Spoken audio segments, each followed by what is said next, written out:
Você já sentiu como se Deus estivesse escondido dentro de você, distante, silencioso, quase esquecido?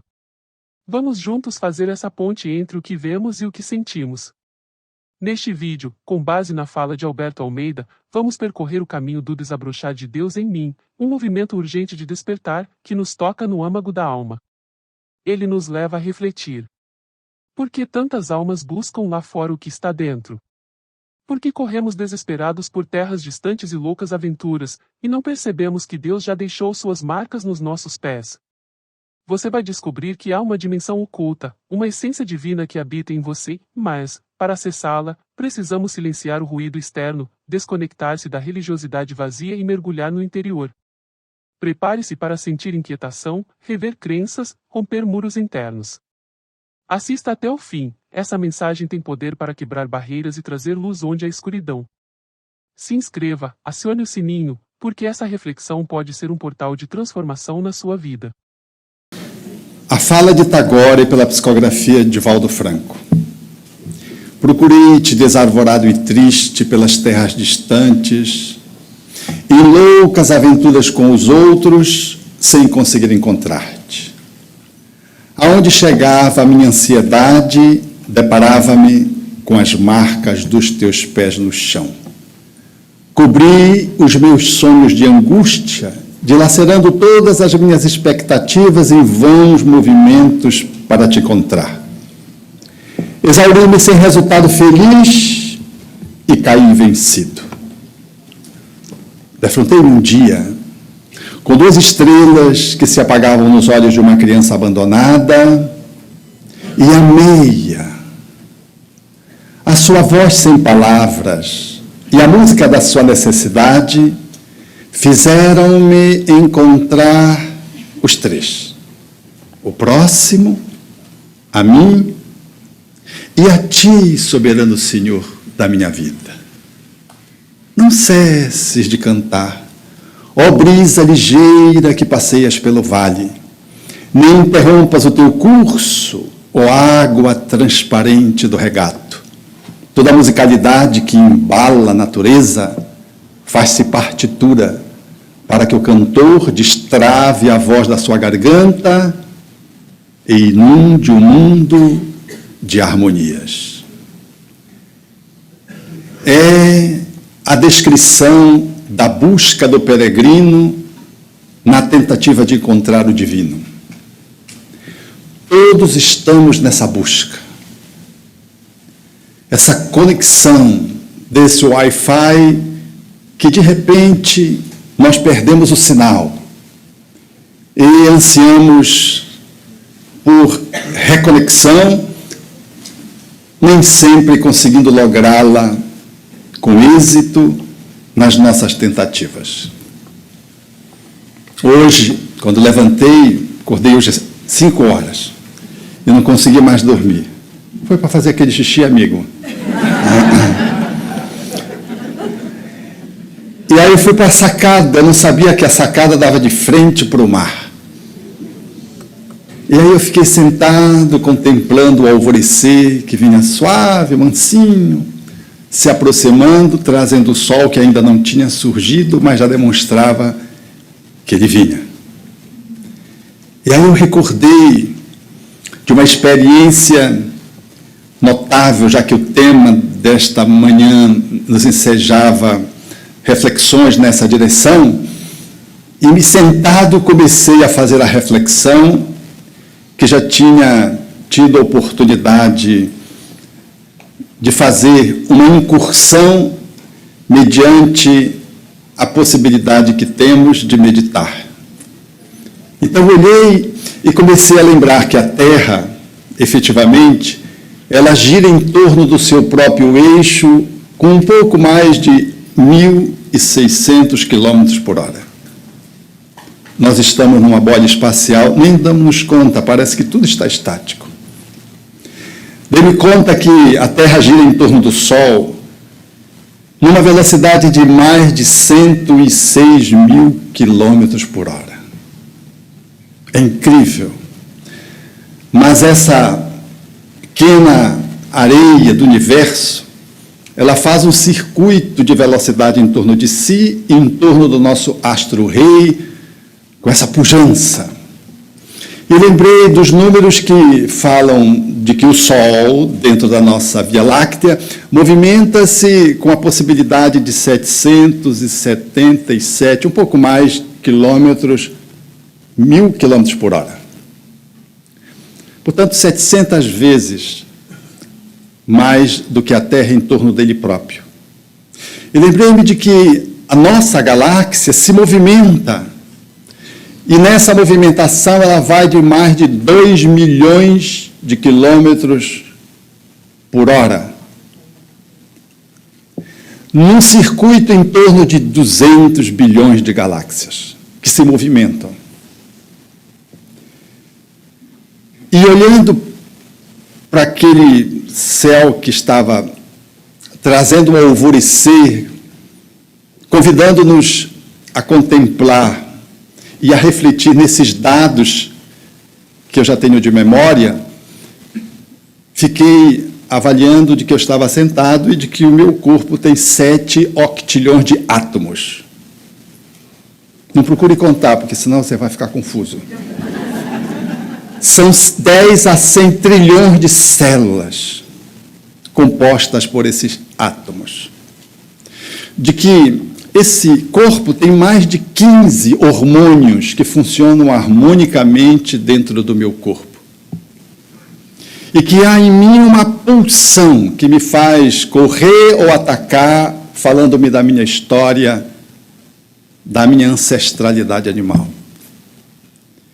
E dei-me conta, olhando para mim, de que parece que está tudo no lugar, menos eu.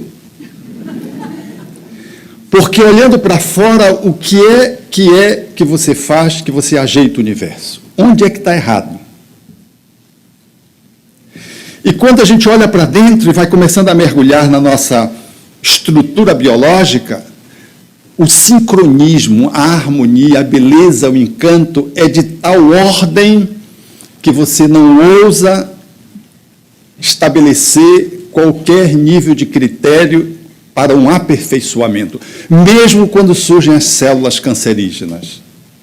Elas estão dentro de uma nova ordem, dentro de um caos, falando de um cosmos na busca de uma harmonia. Quando nós mergulhamos na estrutura do corpo, nós vamos nos dar conta que da estrutura atômica, que fala da nossa ancestralidade mineral, esses átomos que compõem o nosso corpo são em número de 17, 18 átomos. 4 fundamentais, oxigênio, nitrogênio, hidrogênio e o carbono. Eles compõem esmagadoramente a nossa estrutura biológica. Eles compõem, por assim dizer, a nossa herança evolutiva nesse processo do princípio espiritual que vai fazendo a sua viagem. E essa dinâmica dos hormonais falam da nossa instância vegetal. Essas secreções falam do quanto nós armazenamos a evolução e estamos compondo na nossa própria estrutura de automatismo com que os hormônios funcionam. Elas falam da nossa estrutura, portanto, evolutiva do reino vegetal. Enquanto que os nossos instintos comunicam a nossa passagem pelo reino animal. Correr se o teto for cair. E você é capaz de deixar o seu filho do seu lado, porque às vezes o instinto de conservação ele está tão presente dentro de você que você não é capaz de ter sequer o cuidado com aquele que está do lado, a despeito de amá-lo. Mas o instinto está tão presente que ele se manifesta superando uma outra dimensão que você ainda está compondo dentro de você. Foi o que aconteceu com a minha mãe, contei a Lures aqui nos Estados Unidos. Na fazenda, com meu irmão, o búfalo vinha na direção dela como que para chifrá-la, ela pegou meu irmão e botou na frente como um airbag. O búfalo não achou muito interessante aquela ideia e passou ao largo. E ela caiu em si e viu que estava com o filho como um mecanismo de autoproteção. e a entrou numa culpa fenomenal, maternal, porque todas as mães se sentem culpadas, ainda que os filhos tenham feito as suas escolhas a despeito dos seus exemplos. Mas sempre nessa síndrome de que nós temos uma procuração de Deus, nós queremos salvar o nosso filho de qualquer jeito, mesmo que tenha que subtrair o livre-arbítrio. Imagine quando você pega um filho e põe na sua frente para se proteger a sua vida num movimento instintivo do animal que pode lhe dilacerar o corpo. Eu acho que ela vai trabalhar isso mediante a terapia regressiva, vivências passadas, na próxima vida, que nessa vida acho que ela não vai superar isso. Porque até hoje a gente brinca com ela. Ela só teve espíritos zombeteiros. Ela não teve a honra de receber espíritos nobres. Não sei se são capelinos ou se são ainda primitivos. E nesse caminho, quando a gente olha para essa estrutura física que guarda o mineral, o vegetal, o animal, num processo estratificado de ultracomplexidade, nós nos damos conta que guardamos emoções, raciocínio, herança do reino nominal que foi surgindo aos poucos, nos configurando na posição de um princípio espiritual que nasceu depois de uma longa gestação espírito. E quando nós olhamos para trás, está tudo certo. E quando nós nos incluímos nessa dimensão do querer, do arbítrio, de fazer escolhas, nem sempre está certo. Então, quando a gente olha para o macro e para o micro, nesse universo de vidas, a que Emmanuel se refere em Pensamento e Vida, e que o Haroldo evocou, parece que está tudo no lugar, menos você, eu. Porque o grande hiato nesse processo de harmonia parece que é o homem, quando olhamos pelo menos a grosso modo. Por que estás preocupado com o que vestir, com o que comer? Olhai o lírio do campo. Aí Jesus vai evocando o vegetal, vai evocando o animal. Olhais as aves do campo. Qual de vós é capaz de acrescentar-lhes 1 centímetro, um côvado à sua estatura? Homens de pouca fé. Aí diz Emmanuel, mas os vegetais, eles cumprem o seu dever, onde eles estão. Os animais, eles estão muito bem aposicionados dentro do circuito da natureza. O homem é que está disfuncional. O homem é que perdeu-se do divino. A nossa relação, portanto, de poder se reconectar com o divino, na proposição que o Espiritismo faz, é dessa análise que nos permite olhar a nossa ancestralidade acumulada naquilo que nós nos constituímos hoje e poder transcender do formato que está posto no mundo enquanto cultura, enquanto ideologia, que nos circunscreve a uma vida. Porque não é só o mundo materialista que, no seu concerto de funcionamento, faz com que pessoas e instituições funcionem. Os espiritualistas funcionam como se fossem materialistas. E mesmo nós, espíritas, nos damos conta, não nos damos conta às vezes sim, às vezes não, de que estamos funcionando qual fôssemos materialistas, ou seja, usamos o mesmo padrão de funcionamento. O que eu quero dizer? Eu quero dizer que também quando a gente desencarna, a gente pode estar vivendo o materialismo, mesmo como espíritos imortais fora do corpo. Veja nas reuniões mediúnicas. Eles têm perispírito, não creem no divino. E às vezes têm dificuldade de poder perceber-se de que estão desencarnados. E quando estão desencarnados, têm dificuldade de fazer a sua inserção no mundo onde estão. Porque estão guiados por um norte que lhes leva a uma colisão no sentido da lei do progresso, ou no aproveitamento das oportunidades que se fazem. Assim, eles se colocam materialisticamente, mesmo estando como espíritos desencarnados. Quantos de nós, muitas vezes, experimentamos essa movimentação? E para dar um exemplo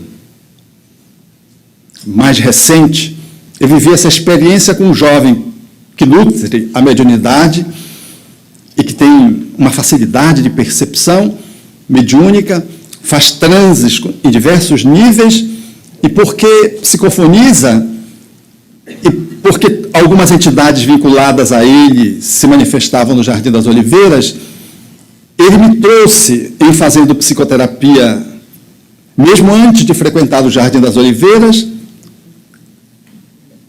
com uma história de espiritismo da infância. Ele trazia dúvidas se era ele ou se era um transe anímico ou mediúnico. E eu estava tentando clarificar para ele, pegando as comunicações e tentando fazer uma leitura. E quando eu estou fazendo essa leitura, ele disse: eu estou me sentindo que tem uma presença espiritual, tem uma aproximação. Então eu disse: se tem, faculte o transe. Porque nos ambientes profissionais, nós estamos guarnecidos. E eu aprendi ao longo do tempo que quando você estabelece no seu espaço de trabalho, como no seu lar, uma psicosfera adequada, aqueles que ali entram com permissão. E eu disse: faculte o transe. Aí ele fez um transe curioso. O espírito se comunicou e disse: o que é que eu estou fazendo aqui? O que é que eu estou fazendo aqui? Aí eu comecei a conversar com o espírito. E aí ele começou a dizer, a história dele era de dependência química. E ele disse que estava valendo-se de uma pessoa que ele usava, eu comecei a dialogar com ele. Como você? Não, você sabe, sai do corpo agora, eu continuo usando drogas. Ele não mudou nada. E me trouxeram para cá. Fortitudes? Não. Então, quem foi que foi? Eu não sei. Aí ficou aquela conversa de dois doidos, né?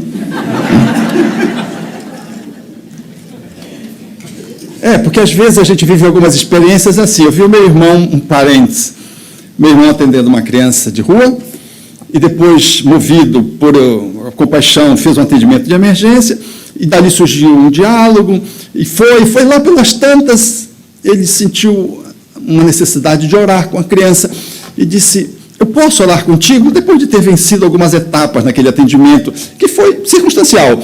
E aí a criança disse: pode. Era um garoto, né?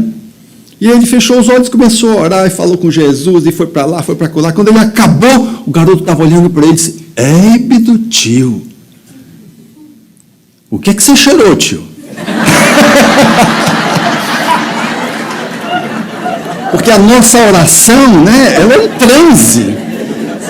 Ele estava assustado. Mas o contraponto, que quando chegou na reunião mediúnica, a mãe do garoto se comunicou. E disse, a mãe do garoto não, Dona Benedita Fernandes se comunicou falando dos afetos do garoto. E disse assim, que ele tinha sido movido em compaixão, tinha feito o atendimento, e de que ele não esquecesse de que, por pior que o ser humano estivesse, ele era alguém, amor de alguém. E que ele tinha despertado o carinho dos espíritos que estavam vinculados àquela criança. E ele entrou naquela sintonia, e por isso ele foi até aquele ponto de se emocionar e orar. Então eu continuei conversando lá, eu e o outro, nós dois em transe. E lá pelas tantas ele disse: e quem é esse outro que está aqui? O outro era um médium, desdobrado. E eu disse para ele: não, é o cidadão que tu está falando. Aí ele pegou e disse assim: e tu é morto ou tu é vivo? Eu digo: eu sou vivo. Ele estava em dúvida se eu estava encarnado ou desencarnado. Veja, ele estava desencarnado. Desencarnar não muda muita coisa. A gente pensa que vai mudar muita coisa. Talvez sim, talvez não. Talvez fique a mesma coisa. Um outro parênteses. Era a mulher que chorava com Chico, porque o esposo bebia muito e ela queria separar dele. E chorava. Eu separo, Chico. O Chico: separa, não. Mas Chico aí reclamava de que fazia ela sofrer e tudo, e chorosa. Não separa, não. E a mulher foi embora.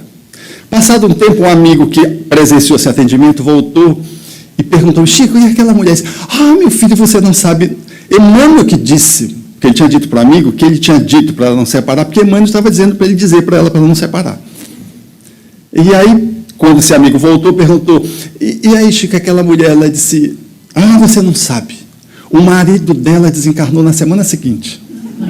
Você imagina se ela separa? Aí o amigo perguntou: e aí, como é que ela está? Continua chorando. E ele continua bebendo. Quer dizer, não mudou nada. Quando a gente está desconectado do divino, a morte não resolve. E eu, então, falando lá com o espírito, o diálogo lá estabelecido e tudo, agora era um diálogo a três, era eu, ele e o médium, que ele estava vendo o médium, e ele começou a falar da dependência, começou a falar que alguns eram usados por muitos, que tinha alguns que às vezes eram egoístas, usavam a droga, usando a pessoa e não deixavam ninguém usar. Eu digo: o que é que tu fazes? Ele disse: não, esses aí, se eles forem mais fortes do que eu, não tenho que fazer nada. Mas tem outros que são caridosos, eles compartilham. Compartilham dependente com outros espíritos. E ele me falou que estava vinculado a um cidadão que fica nas proximidades do meu espaço de trabalho. E aí eu fui falando e eu disse: mas tu está nessa situação? Eu estou desde 11 anos, quando eu saí de casa. Eu digo: foi, cara? Foi. E a tua mãe? Disse: minha mãe não sei, morreu, só sei que ela morreu. Agora, se ela não morreu, por que ela não veio me buscar? Eu digo: isso eu não sei. Aí eu peguei, disse assim para ela: sabe lá se não foi ela que te trouxe aqui? E cadê ela? Eu digo: não sei. Tudo eu não sabia, eu estava mais burro que ele. Aí, lá pelas tantas, ele disse assim: então, eu saí de casa, aí não voltei mais. Aí, pronto, a vida seguiu e tudo. E faleceste com quanto? Aí ele mostrou que ele era um adulto jovem, lá com seus 28 anos. Aí eu disse: puxa, mas tu não estás cansado dessa vida? Eu digo: eu estou cansado. E tu não gostaria de uma ajuda? Ele disse: eu gostaria. E tu não sabe rezar? Ele disse: eu sei, minha mãe me ensinou. Eu digo: pois então faz uma prece aí, que tu já vai saber quem te trouxe aqui. E aí ele recitou o Pai Nosso, de ponta a ponta, sem um erro. Quando ele acabou de recitar o Pai Nosso, eu disse: e aí? Rica, tem um padre aqui. De quem é? O padre da nossa paróquia lá. Digo: ouve o que ele está te dizendo. Aí disse: está me dando uma bronca.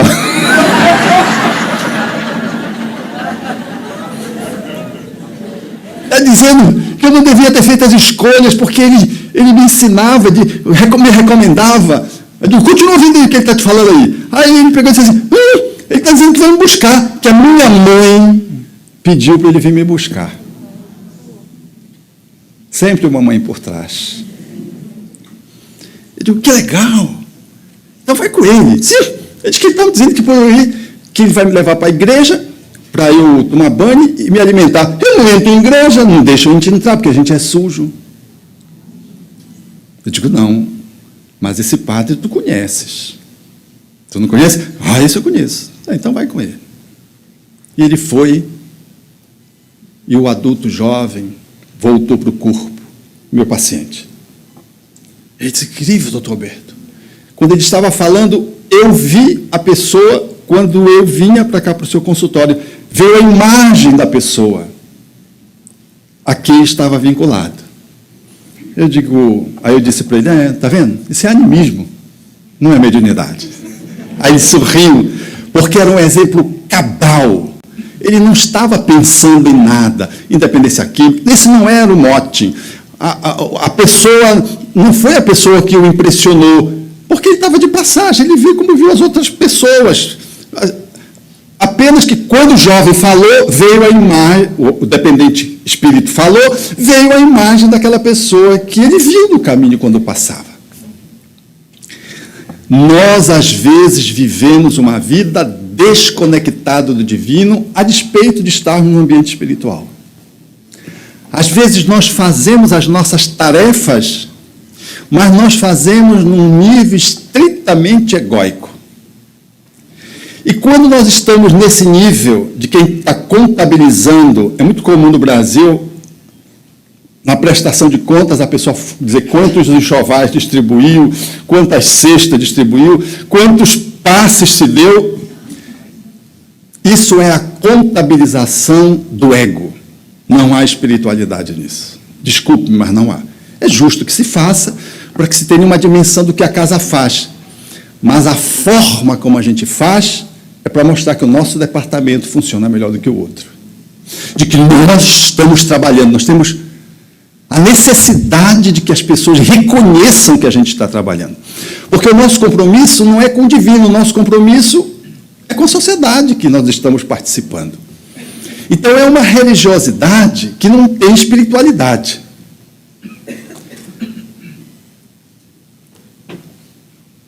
Recebam isso com carinho. Isso não é uma crítica destrutiva, não é uma censura, é uma crítica porque é uma análise, pegando Kardec.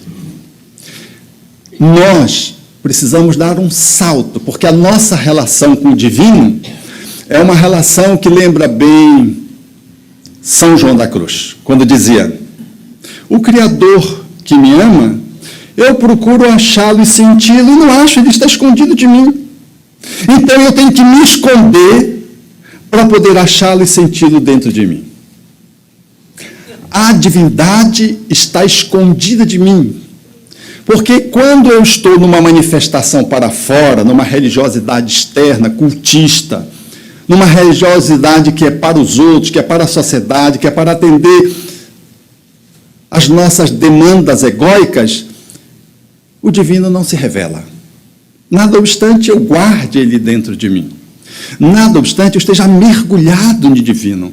Eu gosto da fala de Paulo de Tarso, quando diz que em Deus nós nos movemos, em Deus nós vivemos, em Deus nós existimos. Mas eu gosto mais da carta aos Efésios, quando diz: o Pai está sobre todos, o Pai de todos, o Pai que está para todos, o Pai que é através de todos e o Pai que está em todos.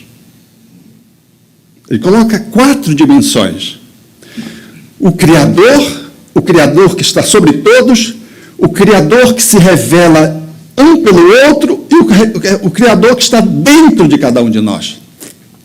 Então, se Deus nos habita, pelo que nós não conseguimos conectar com Ele? É que Ele está escondido. Mas Ele está escondido de quem? Ele está escondido da escolha que eu faço de estar num lugar onde Ele não está. Então, temos que nos esconder para guardarmos a possibilidade de conectarmos no mesmo esconderijo em que Ele está. Entende o jogo de palavras de São João da Cruz? Ou seja, a gente está, mas está existencialmente apenas fazendo uma movimentação para fora, semelhante aos padrões materialistas. Mesmo estando na casa espírita. Então não é de admirar que Eurípides Barçanufo crie um espaço no mundo espiritual para atender os espíritas, significando que nós estamos fracassando porque não conseguimos ainda usar a doutrina espírita para fazer a verdadeira conexão com o divino que nos habita. No divino em que nos movemos, em que estamos mergulhados, porque Deus é a transcendência e a imanência, e eu sendo seu filho, como é que eu não consigo encontrá-lo? Então, esse lugar do princípio espiritual, na posição de espírito que faz escolhas, e que somos chamados a fazermos parte da criação como co-criadores, portanto, no uso do livre-arbítrio, ele nos dá a liberdade dessa desconexão, ainda que transitória. Então, quando a gente faz uma tarefa espírita e fica contabilizando, onde a gente faz uma tarefa espírita dentro de um automatismo que é enregelante, não tem sentido um recepcionista espírita na casa espírita ter a fisionomia de um balconista cansado, num fim de expediente de um shopping. Não tem sentido. não há conexão com o divino. E quando nós estamos desconectados, a vida como que ganha um novo semblante. E o nosso semblante é esse, que caracteriza de que a fonte que nos alimenta, momentaneamente, está bloqueada. Como alguém que fecha os olhos e não enxerga a luz do sol e diz, cadê o sol? Cadê a luz? E ela está aí, abre os olhos. Então, a necessidade de nos reconectarmos com a divindade é muito mais do que um movimento para fora. Um movimento que envolve uma série de atitudes e de ações que nas religiões, de um modo geral, envolve os cultos, os rituais, que são nobres, porque às vezes levam as pessoas a essa conexão, mas para a esmagadora maioria são só rituais. E nada obstante, na casa espírita, por exemplo, nós não disponhamos disso, a nossa relação, ela fica modelada, modulada por esse parâmetro, por esse modelo de funcionamento, e a gente vai, entra e sai, como se tivéssemos ido apenas a um culto. Ou seja, nós somos guiadores dos estudos sistematizados, nós somos os palestrantes, somos os aplicadores de passe, mas nós só fazemos tarefas. Aí é complicado. Porque a relação com o divino, pegando a fala que o Haroldo trouxe quando lendo do Evangelho segundo o Espiritismo do Homem de Bem, ela envolve prática, ela envolve vivência. Ninguém consegue conectar-se com a divindade se não fizer o mergulho nela. Por maior que seja o guia, ele é apenas o guia que aponta. Ele é uma placa indicativa. Ele é uma sinalização externa. Ele não é o divino. E se eu me prendo na exterioridade, mesmo que seja numa carta, num filme, num livro, ele não é suficiente. Ele é um indicativo do movimento que eu preciso fazer. Porque se eu não fizer, nós temos o Evangelho. A Bíblia é o livro mais editado, publicado, mas por ser o menos vivido, há uma desconexão, porque há uma religião sem espiritualidade. Imagine. Por isso que Emmanuel propõe na introdução do livro Nosso Lar, quando ele prefacia Nosso Lar. Ele diz que o mundo precisa de espiritismo, que o mundo precisa de espiritualismo, espiritismo, mas ele precisa muito mais de espiritualidade.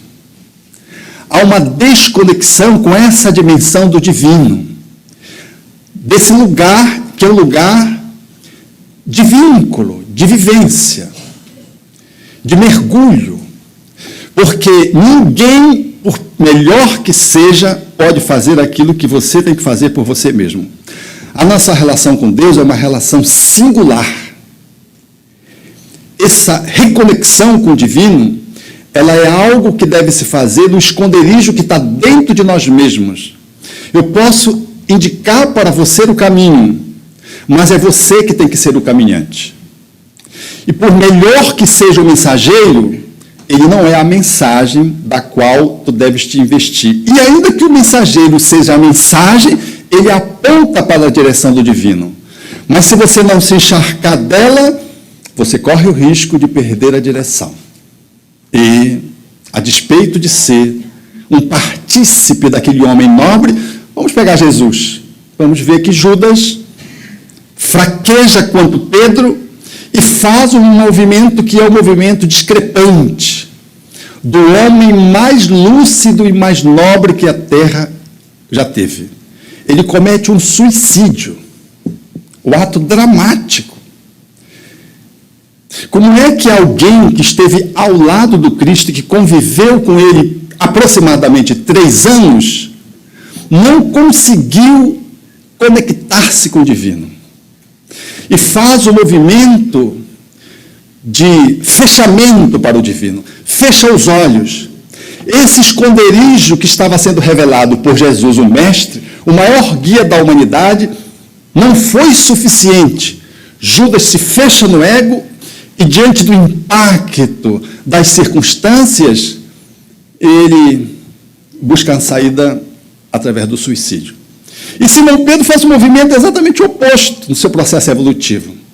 Abre-se para o divino, dá-se conta que deu uma escorregada, negou Jesus 3 vezes, quando o galo canta cronometrando a sua perfídia, e ele chora, faz a catarse. E mais tarde levanta-se aonde os necessitados disputavam de Simão Pedro a sombra. Como diria o leproso para Saulo de Tarso. Para ti, Pedro, não vale nada, mas para nós lhe disputamos a sombra. É esse movimento que nos enseja a admitir de que a conexão com Deus é um processo singular que requer a nossa adesão de prática, de vivência, de mergulho. Nós temos que nos esconder do ego para encontrarmos dentro da nossa própria intimidade a divindade que jaz adormecida, escondida. E talvez seja esse o grande dilema, porque nós continuamos correndo para fora. Nós vamos para os claustros, nós vamos para o deserto, nós vamos para os montes, nós procuramos Deus e esquecemos de que Deus se nos habita. Perdemos o endereço dele, e ele não está longe, ele está perto. Ele jaz, ele é imanente. Mas o nosso processo de conexão está comprometido porque nós não fazemos um movimento de entrega, de silêncio. Às vezes usamos o recurso da oração, que é uma possibilidade fantástica, que Allan Kardec propõe na lei da adoração. Pensar em Deus, aproximar-se dele e pôr-se em comunicação com ele. Coloque em 3 níveis. Para você se comunicar com o divino, você tem que pensar, fazer um movimento de aproximação, mediante a oração, e fazer o mergulho da comunicação na terceira perspectiva, no terceiro movimento, nesse aprofundamento da oração, para que a oração não seja apenas uma ladainha, não apenas uma prescrição externa, um falatório. E Joana propõe um movimento que é interessante, porque ela diz que através da oração você fala com o divino, através da meditação você lhe escuta. No movimento de relação e de vínculo, no qual você abre-se para o divino, você expõe-se ao divino e aguarda que o divino que te habita possa te responder. Faz sentido isso, não faz? Eu acho muito apropriado essa proposição de Joana de Ângeles, está no livro Ser Consciente. Esse ato de nos podermos nos comunicar com ele, fazendo uma junção do Oriente e do Ocidente, porque o Espiritismo é uma doutrina de síntese, porque ela sintetiza o quê? As leis naturais, que estão esparsas nas diversas manifestações do conhecimento humano, não só religioso, no mundo. Então, junto ao Ocidente e Oriente, o Ocidente que fala e o Oriente que escuta, aquilo que expressa uma potência da alma de comunicação, que é você poder abrir a alma para o divino através de um movimento proativo e um movimento mais passivo, receptivo, através da meditação, onde você escuta a possibilidade divinal, respondendo-lhe às angústias, aos questionamentos, os anseios. É necessário mergulhar num processo de vivência. Se você nunca tomou açaí, por mais que eu lhe diga o quanto ele é gostoso, você não vai saber o que é o açaí. É necessário tomá-lo. E se eu disser que você vai tomar um banho de igarapé e lhes falar do igarapé da Amazônia, eu posso usar todas as ciências para lhe explicar, juntando o conhecimento, a fim de que você possa ter uma ideia do que é mergulhar no igarapé, mas não corresponde nem de leve a pegar você e empurrar você no igarapé. Você não vai esquecer o que é o igarapé. Então não dá para aprender Deus através de uma fala, de um escrito, de uma placa indicativa. A nossa relação com Deus é uma relação de entrega, de vivência, de conexão, de experiência. Ela não é uma relação de teorização. Nada contra as reflexões, os estudos Todos eles são importantes, porque eles nos apontam como um mapa. Mas o mapa não é o território. Você precisa caminhar para poder saber como é que é a experiência. Então, o vínculo com o divino é a possibilidade que eu tenho de estabelecer com ele um nexo. Porque se nós somos suas criaturas, não somos o Criador.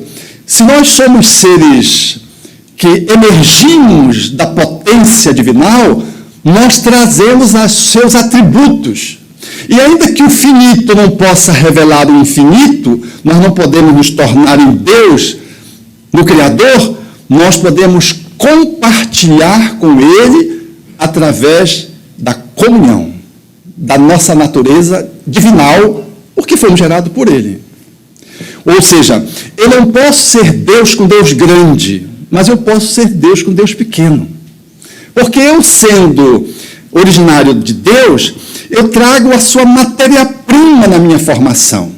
E se eu trago a matéria-prima na formação do meu ser que sou, eu trago a natureza divinal. E se eu trago a natureza, eu, ainda que não possa abranger o divino na sua possibilidade maior, eu posso desfrutar quando eu uso da minha natureza originária, da minha essência, expressando-me na existência. E se eu faço isso, aí eu comungo com o divino.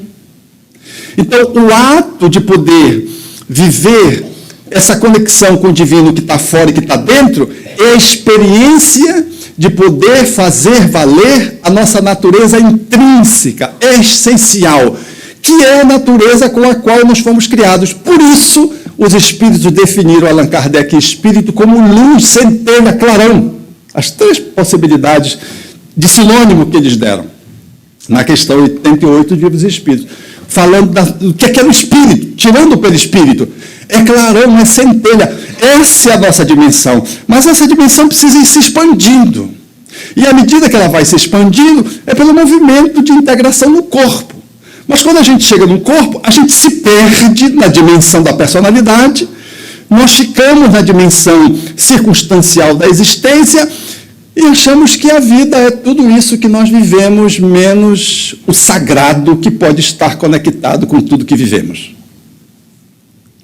Parece um jogo de palavras, mas não é. Ou seja, conectar-se com Deus não significa dizer abandonar as coisas para encontrar Deus em algum lugar. Conectar com Deus não significa ser contra o trabalho, contra a profissão, contra a riqueza, contra o corpo. O divino manifesta-se no meu corpo. Deus se revela pelas suas obras na fala do codificador. Então, conectar-se com o divino é colocar as coisas a serviço do sagrado, é encontrar o sagrado das coisas.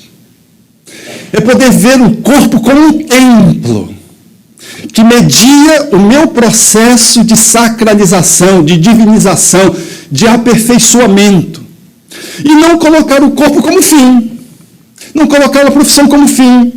Porque senão a gente fica perdido no ego e na personalidade e a gente é um desembargador e não consegue se aposentar. Porque como eu vou deixar de ser desembargador? Porque eu sou desembargador, não sou eu. Eu sou um desembargador. Eu sou um médico, eu não posso me aposentar. Porque eu tenho uma titulação. Se eu me aposentar, eu deixo de ser eu. Eu me perdi na máscara. Eu me perdi na expressão material das minhas conquistas egóicas que ficaram como sendo o carro-chefe da minha existência. Eu estou desconectado da minha natureza essencial. Eu vivo uma aparência e não uma essência. E a proposição é exatamente o oposto. É mergulharmos como faz a roseira, que apoia-se no estrume, mas não perde a dimensão de que ela tem que ir para as alturas. E os estrumes não a impedem que ela possa expor as flores. E os espinhos não viabilizam que elas possam expressar o seu perfume. Portanto, nós podemos estar encharcados nos negócios, nas coisas do mundo, vivendo no corpo, a profissão, as demandas sociais mais diversificadas, mas se nós tivermos a conexão com o alto, se nós tivermos encontrado o divino em nós mesmos, tudo vai fazer sentido. Nada é profano. Faz sentido isso? Então, o sagrado é o encontro daquele dia. O sagrado não é o dia em que você vai no centro espírita, no templo. O sagrado é aquele que você encontrou o vizinho na saída. Porque a vida lhe proporciona movimentos sagrados todos os dias. Porque é curioso, eu vejo na meditação, meditar é o quê? Você vai esvaziar a mente, deixar que os pensamentos surjam, para que entre um pensamento e outro, e uma nuvem e outra, você veja a claridade do sol divino. A proposição é materialista. Porque, na perspectiva da compreensão do Espiritismo, nós deveríamos viver o processo meditativo centrado no divino. Então, lavar a louça é um ato divinal. Se eu estiver centrado no divino. O ato de lavar o chão é um ato divino. Porque eu não estou ali simplesmente, materialmente, fazendo uma tarefa que esteja desconectado da minha inteireza. A minha inteireza é que faz dar sentido. Entrar no elevador e fazer uma comunicação breve com um vizinho mal-humorado que não cumprimenta ninguém. A vida te proporciona aquilo. Ele não é um desencontro, ele é uma oportunidade de tu te viver o divino numa relação de alguns minutos em que o elevador desce.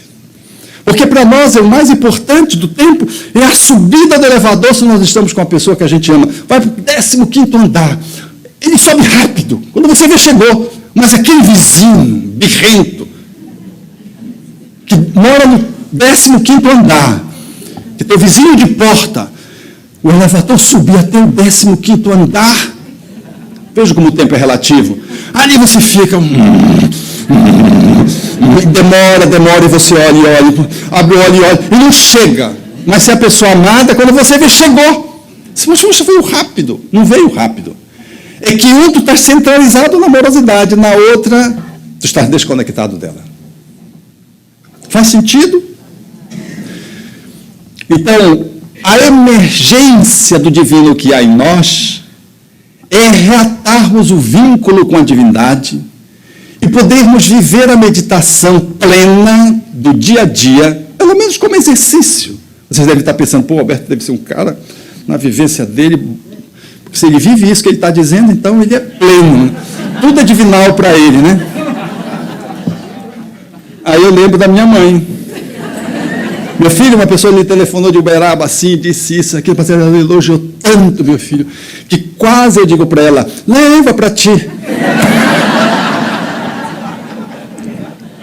E numa outra vez, uma circunstância similar, a pessoa também teceu elogios, porque as pessoas olham assim para a gente e não entendem que a gente é um carteiro, a gente ainda não é a carta.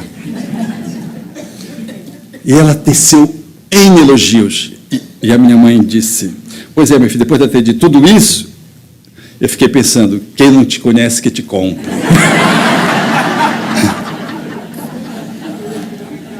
Mas ela sabe do esforço. E no dia eu ia saindo de casa, aí eu olhei para ela, porque ela é uma pessoa muito especial. Eu olhei para ela e disse, mãe, a senhora aceita vir minha mãe na próxima encarnação? Ela me olhou. Sim.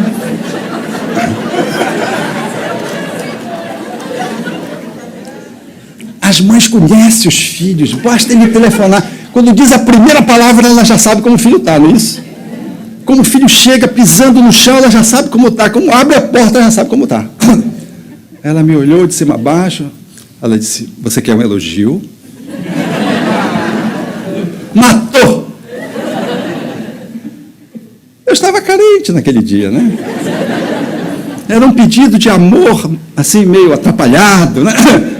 E ela conseguiu captar isso. E disse essa fala, eu ri, ela ri, eu saí. Então, a nossa relação é, na proposição espírita, de fazer com que haja essa emergência do divino que somos, configurando a nossa filiação, é fazer a meditação plena no esforço de que tudo que eu faço conectado com o divino. Eu não preciso ir para uma meditação para deixar as coisas ruins passarem, para ver o divino no intervalo das meditações, ou fazer a repetição de falas numa ladainha, ou fazer um koan, eu posso e devo olhar a minha vida de dentro para fora. E nesse exercício, a oração propriamente dita é apenas um ato a mais de comunhão. Porque, se eu perguntar a você, quando foi que Jesus orou? Vocês sabem quando Jesus orou? Hein? Foi, quando ele orou o Pai Nosso, né? O Pai Nosso foi uma construção momentânea para nos ensinar, que Kardec vai detalhando com maestria. Mas eu pergunto, respondendo, quando foi que Jesus não orou? Ele tinha momentos de um diálogo, tinha momentos de silêncio e tinha momentos de ação, tudo divinal.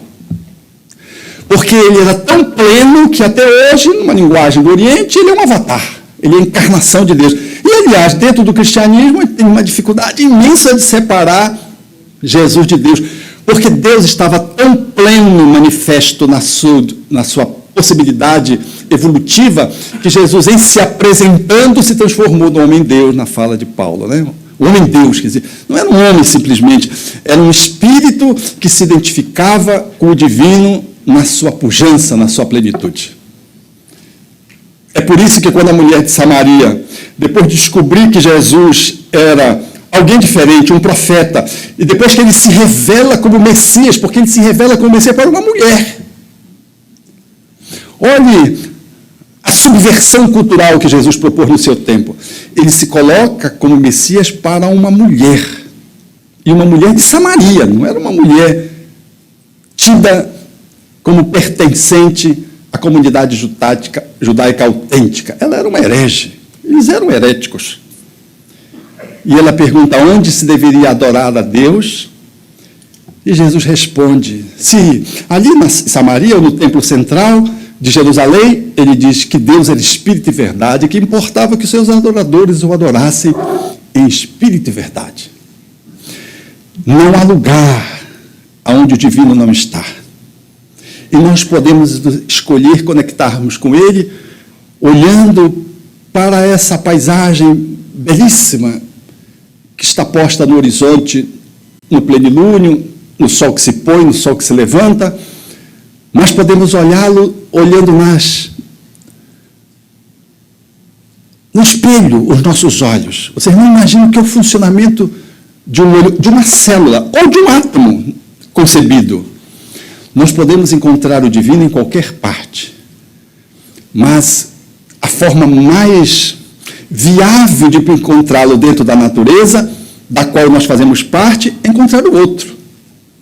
Porque é no outro que nós nos vemos revelados.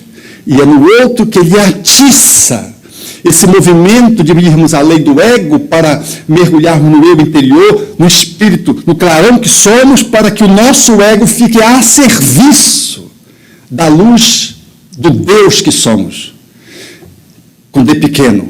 Não vamos confundir com D maiúsculo, como aconteceu lá no Belém. O louco chegou com o outro, o primeiro chegou com o segundo e disse, tu sabes quem sou eu? O segundo louco disse, não, quem tu és?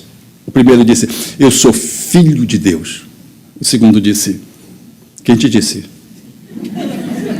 O primeiro disse, Deus. O segundo disse, eu? Não é esse Deus.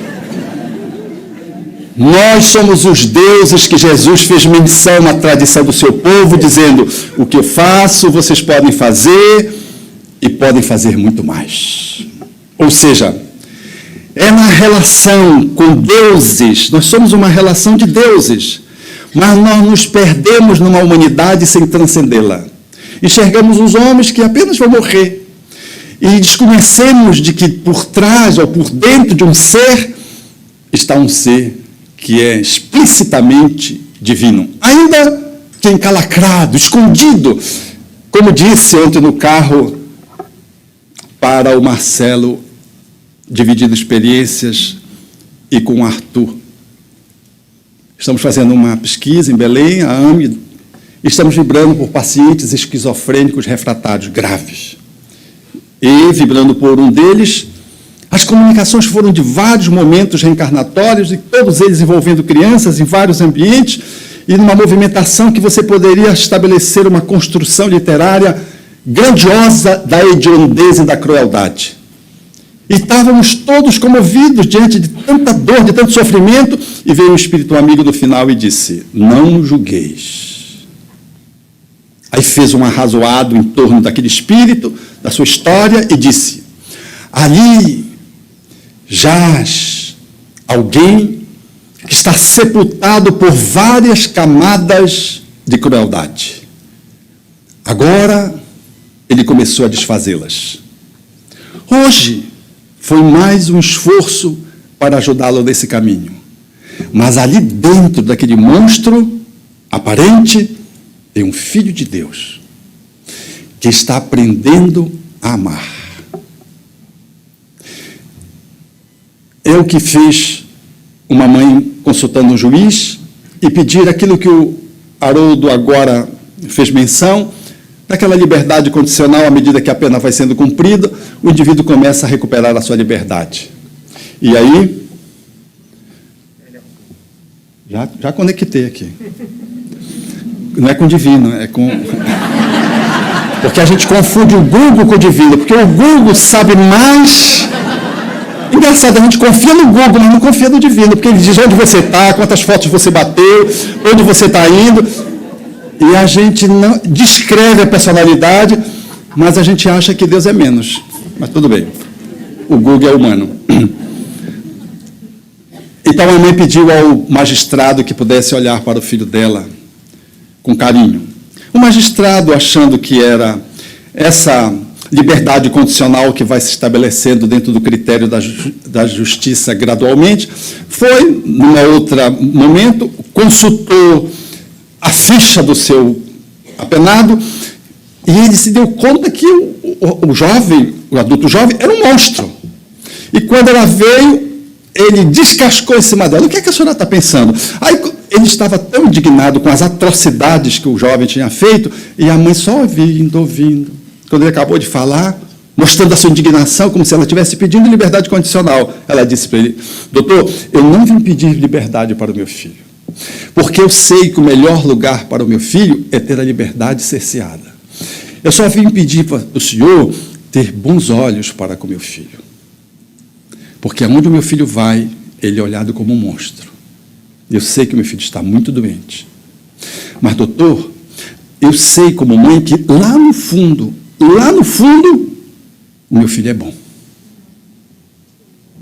Alguém tem dúvida disso? Então, caros amigos, nós somos chamados nessa veneranda doutrina a fazer o grande encontro. Não é um encontro, é o grande encontro. Filho-pai, aonde Deus, escondido dentro de nós, espera que possamos deixar de ser carteiro para ser mensagem. E podermos ir nos reconectando, ter a oportunidade de fazê-lo, colocando em ação as nossas potências, que se transformam em possibilidades na relação com os outros. Mediado na relação com os outros. Mediado pela relação com os outros. Porque só podemos encontrar Deus se encontramos o próximo. Mas nós não encontramos um próximo se nós estamos desencontrados. Não tem chances.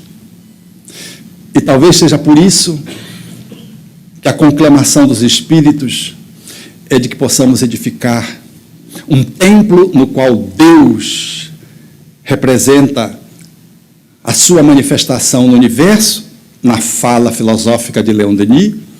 O altar é a consciência, Deus é a imagem que nós conseguimos ainda abarcar dele, e a caridade é a pulsão que nos leva ao seu encontro, mediada pelo outro, que se coloca como nosso irmão de caminhada. Aqui chegamos ao momento decisivo. O desabrochar de Deus em nós não é uma teoria, é uma vida que exige adesão. Você compreendeu que Deus pode estar oculto, porque nós nos fechamos, mas também percebeu que Ele sempre esteve ali, esperando que nossas camadas se rasgassem. O salto é este. Deixar de ser apenas espectador da espiritualidade e tornar-se caminhante da experiência. Você vai perceber que muitas vezes se veste de religiosidade externa, cultos, rituais, aparências, mas se esquece do culto interior, da comunhão consigo e com o divino que habita você. A reconexão exige prática, oração com profundidade, meditação que silencia o ego, entrega que bate nas portas do coração. Não adianta apontar para o guia, para o livro, para o templo, esses são sinais, não o destino final. É no seu silêncio interior, na entrega diária, que acontecerá o encontro com Deus. Você está convidado a revelar a divindade oculta, a colocar suas potências a serviço da luz e a viver como expressão concreta do Criador. Se essa mensagem tocou seu coração, compartilhe com alguém que precise ouvir isso hoje. Deixe nos comentários o que ficou em seu íntimo, sua voz pode iluminar outros. Inscreva-se, siga essa missão de desabrochar o divino dentro de você.